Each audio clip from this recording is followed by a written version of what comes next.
Every Generation Explained. Part 1. If you had been born just a few decades earlier, your childhood could have started inside a factory instead of a classroom. A few decades later, and you might grow up surrounded by smartphones before you even learn to read. Every generation grows up in a completely different world. Some inherit stability, others inherit chaos. Some watch technology slowly evolve.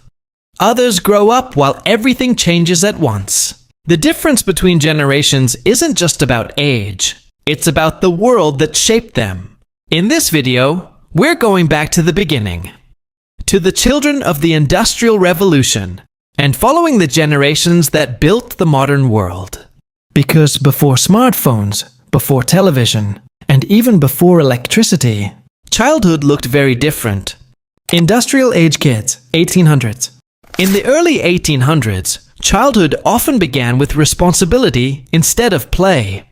The Industrial Revolution was spreading quickly across Europe and America, and factories needed workers.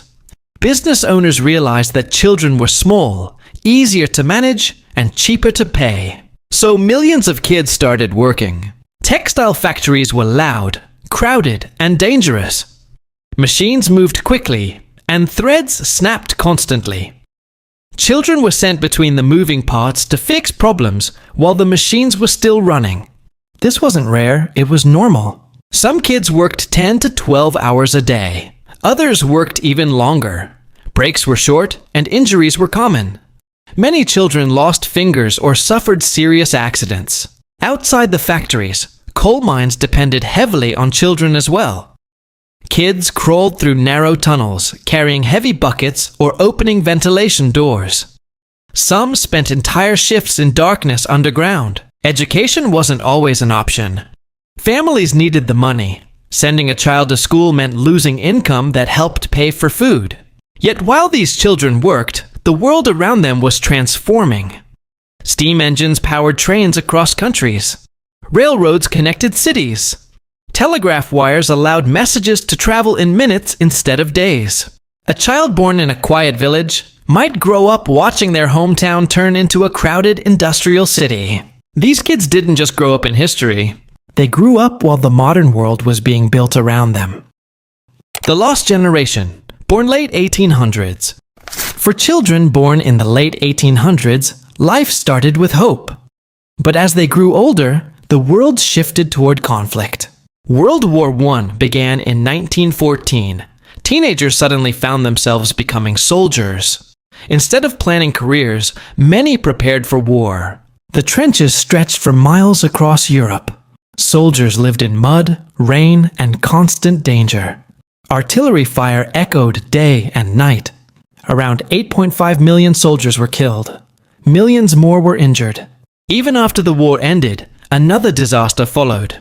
The Spanish flu pandemic spread across the world. Soldiers returning home carried the virus unknowingly.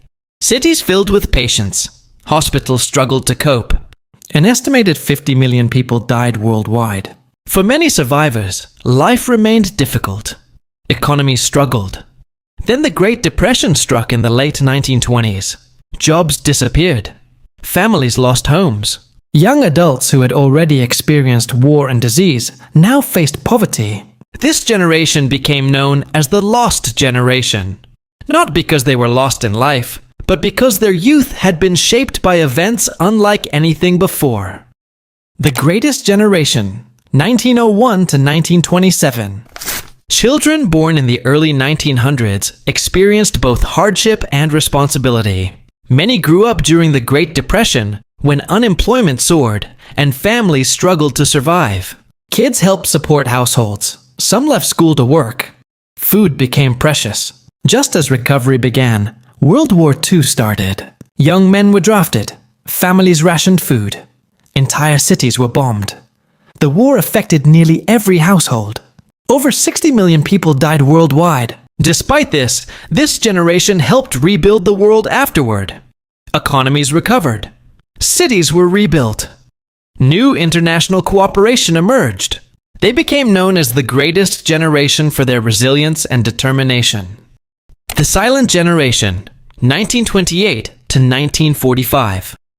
Children born during this period grew up between war and recovery.